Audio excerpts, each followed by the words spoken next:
Baik, Pak. Silakan, Pak. Oke, selamat malam. Saya coba mempresentasikan tentang terkait interpolasi dan fitting ya.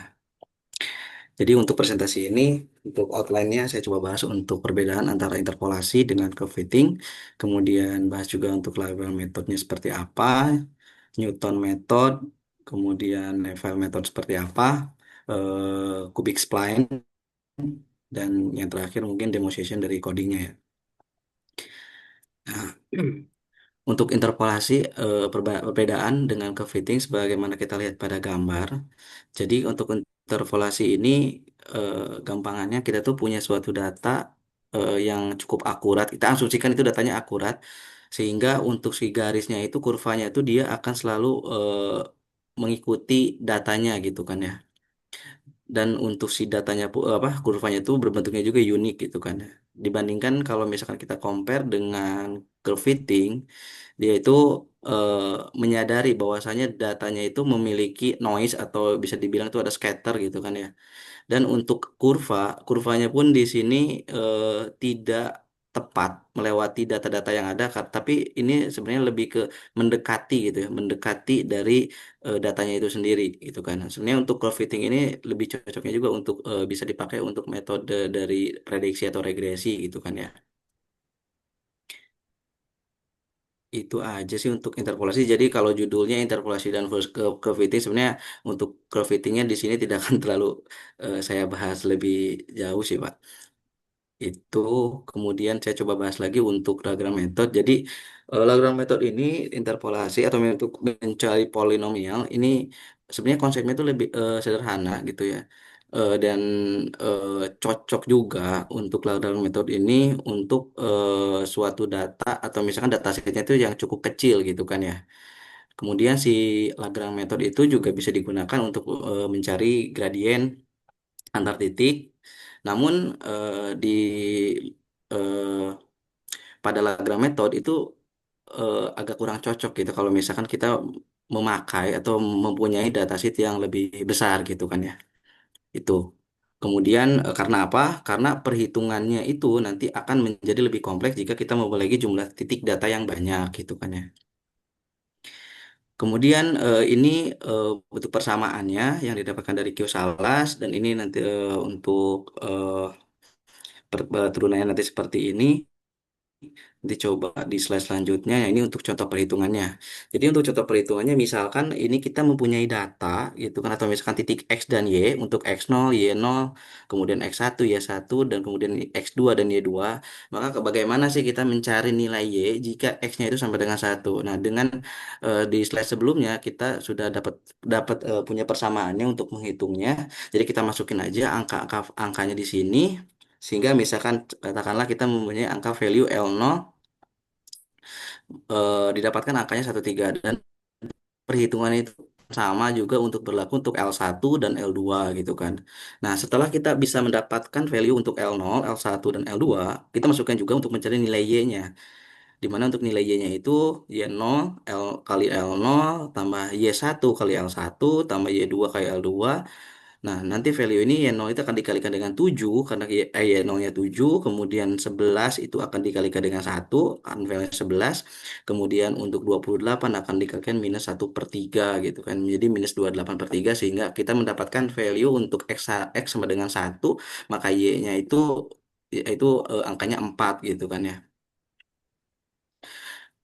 Kemudian ini untuk Newton method. Jadi eh, pada Lagrange method yang kita tahu bahwasanya secara konsep Lagrange method itu sebenarnya lebih sederhana ya dibandingkan dengan Newton method. Namun kalau misalkan Newton method itu sebenarnya lebih efisien dan cocok gitu ya untuk dataset yang lebih besar. Kalau berbanding terbalik dengan Lagrange method yang eh, cocok juga tapi untuk dataset yang lebih kecil gitu ya. Kemudian pada Newton method polinomial itu juga dapat dibangun secara bertahap gitu kan ya. Sehingga misalkan kita ada penambahan titik data, kita tuh tidak perlu hitungkan lagi dari awal gitu kan ya. Kemudian nah ini ketika apa namanya tuh di Newton method itu akan sedikit lebih kompleks secara konsep karena itu juga ada perhitungan secara untuk divided difference-nya. Dan bagaimana kita tahu Newton method itu karena dia tuh lebih kompleks secara struktur, jadi mungkin kita tuh untuk para pemula yang belajar mungkin itu akan sedikit lebih punya waktu lebih untuk mendapat memahami konsepnya dibandingkan dengan mempelajari Lagrange method.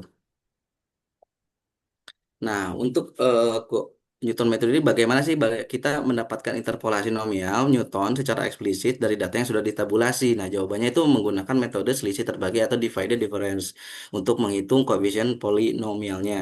Nah, sebenarnya konsep prinsip dasarnya ini juga didapatinya juga dari semua dari Q salesnya sehingga nanti untuk dari Y1 Pn X1 I sama dengan 0, 1 sampai N sehingga kalau misalkan kita turunin lagi ini didapatkan untuk nilai YN-nya.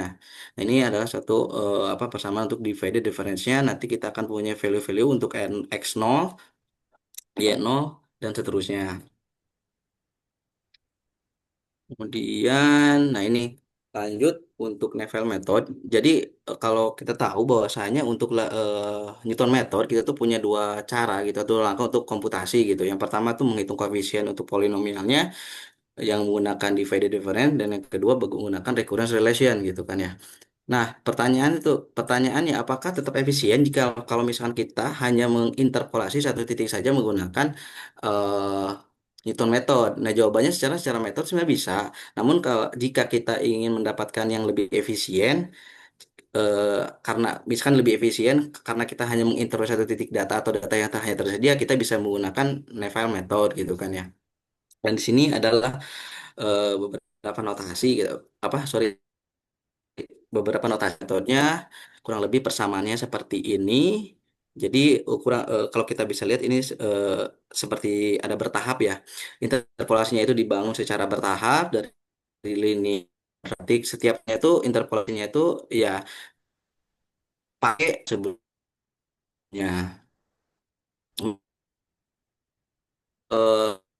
Eh, ada interpolasi di mana kita menggunakan polinomial order 3 atau kubik ya, di mana untuk menghubungkan titik-titik datanya. Nah, kubik span ini sendiri cocok itu digunakan jika jumlah titik datanya itu cukup banyak dibandingkan dengan yang tadi dengan polinomial biasa gitu. Jadi sebenarnya itu kalau di QSL itu bilang kalau misalkan datanya terlalu banyak atau ordonya terlalu banyak itu nanti kurvanya itu akan semakin liar gitu kan ya. Nah, ini suatu contoh grafik dari kubik spline-nya. Notasi fungsinya seperti ini dengan untuk matriks kubiknya. Kemudian ini juga untuk persamaannya untuk spline secara keseluruhannya dan derivatifnya seperti ini. Kurang lebih itu untuk presentasi untuk ininya. Mungkin bisa lanjut ke ini ya, Pak. Boleh Pak, langsung Pak. Ke ini Ini sudah terlihat Pak untuk ininya. sudah Pak. Nah, jadi coding ini saya dapatin dari gudang coding yang ada di Learn. Jadi saya coba juga ini kita mungkin saya mempresentasikan untuk 5 titik data ya. Yang pertama kita pakai 5 titik data, kita akan komparasi untuk Newton method dengan kubik spline adanya kubik spline-nya. Nah, kalau kita lihat, nah di sini dengan 5 titik data, di sini ini masih sedikit datanya masih seperti ini. Namun kalau misalkan kita melihat data untuk kubik spline-nya juga hampir mirip juga, lebih halus gitu kan ya. Karena mungkin titik datanya juga di sini lebih sedikit gitu. Namun kalau misalkan kita coba demokan untuk kita bisa mencari eh, titiknya tuh misalkan lebih banyak katakanlah 10. Kalau untuk mencari 10 berarti saya coba sebentar. Berarti kalau misalkan 10 ini juga perlu diganti untuk range-nya dan ikan satu lagi sih mana ya? Satu lagi. Mudah-mudahan bisa jalan. Nah, ini kan kalau kelihatan ya dengan kita nyoba dengan data yang yang lebih banyak gitu kan ya ini terlihat lebih curam gitu kan ya. Untuk dari apa titik ini padahal angkanya kan seperti ini ya. Padahal kalau secara tarik garis kan tinggal tarik garis ke sini ya, tapi ya eh, kenyataannya seperti ini gitu kan ya. Nah, tapi kalau misalkan kita compare dengan adanya cubic spline, kita bisa melihat, nah garis garis merah ini ya yang tadi dengan tanpa cubic spline, dengan cubic spline tuh ini lebih halus gitu kan ya untuk secara kurvanya. Itu sih Pak. Oke, waktunya Jadi, pas nih, 10 menit masih kurang beberapa detik. Ada ya, pertanyaan nggak Pak waktu persiapan nih baca dan sebagainya Pak? eh ini sih Pak, memang lebih saya tuh kan, ini kan ketika dapetin ini, saya juga kan ini saya pakai visual code. Kemudian saya juga coba compare dengan Anaconda. Ternyata value itu sama. Kenapa ini tidak bisa masuk ke dalam titik ini gitu Pak, di ujung gitu. Nah, ternyata kalau misalkan eh, coba dipanjangin si range-nya itu bisa dapet sih Pak ininya. Titik yang merah ini dia bisa nyampe ke titik data ini sih Pak. Gitu sih. Apa itu sesuai apa enggak gitu. Tapi kalau secara kurva itu sama, cuma titik yang ini kayak batasan atasnya itu yang kita coba dulu ya Pak, mungkin biar lebih kelihatan. Oh ya itu karena batas atasnya beda 10 Pak, dikit. Cuman dikit. dia dia tetap liar kan, maksudnya tetap Tetap kurva lihat. yang merah itu kan. Ya, Mm-mm. tetap lihat. Cuman kalau misalkan saya ganti si apa range-nya itu, ini kan misalkan saya kasih 10, kalau misalkan saya kasih 10,1, kasih angka satu di depannya itu dia lebih ini sih Pak, lebih apa? Dapat grafik untuk ujungnya. Meskipun secara kurva dia tuh memang masih liar sih Pak. Nah, ini Iya, kan seperti ini Pak. iya range itu kan cuman apa? Dia melakukan perhitungannya sampai mana, tapi karena perhitungan apa interpolasinya tetap sama ya, kurvanya tetap kayak gitu, Itu sama. karena Ya, metodenya kan tetap sama ya. Mm. ya. Bisa ini nggak Pak? Sama Bisa kali apa Pak? bisa Nah, dipahami nggak kenapa yang apa polinomial entah Newton atau yang Lagrange itu jadi kayak gitu Pak? kalau yang dibaca itu saya lebih bacanya ke si Kubik Spline itu karena kan dia kayak ngebagi-bagi gitu Pak. Kalau untuk si Kubik Spline ya Pak. Tapi kalau Hmm. polinomial itu ya nggak kebagi-bagi gitu Pak. Jadi kayak misalkan kalau di apa namanya Kubik Spline itu misalkan dia satu, kemudian dia cuma cukup tiga ordo, kemudian dihitung lagi, diturunin lagi, sehingga datanya itu dia akan lebih smooth itu gitu sih Pak, yang saya pahami. Iya, jadi kalau kubik spline kan dia tetap orde 3 Hmm. ya. Kenapa Ya, kalau orde 3 sama orde tinggi, yang orde tinggi jadi bermasalah?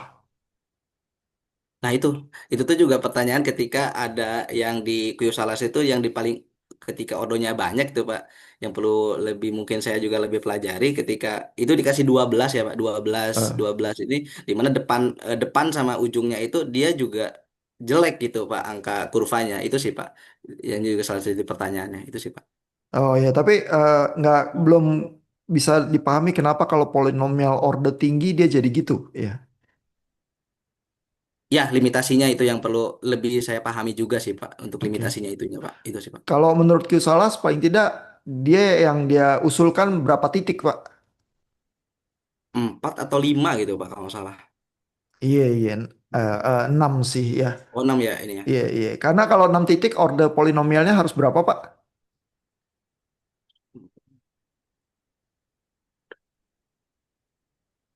2, Jadi 5 iya apa ya? betul. Ya, Orde 5. polinomial itu kurang satu dari Iya, titiknya. Karena 5 kalau Pak. 2 titik kan garis lurus. Iya, Kalau 3 titik dia parabol gitu. parabola. Kalau 3 kan Ah, jadi kubik ah. yang ini ya Pak. Betul. Betul. Kalau 3 berarti 4 titik. Iya, Berarti tambah 2 titik lagi udah mulai kacau tuh polinomialnya karena udah orde tinggi. Ya. iya Pak. Oke, ini kelihatannya Pak Hadin hadir nih. Jadi kita dengarkan apa punyanya Pak Hadin. Siapa tahu Pak Hadin ntar menerangkan bagian yang itu ya. Oke Pak, izin saya tutup share screen-nya Pak ya. Ya, thank you Pak Isan.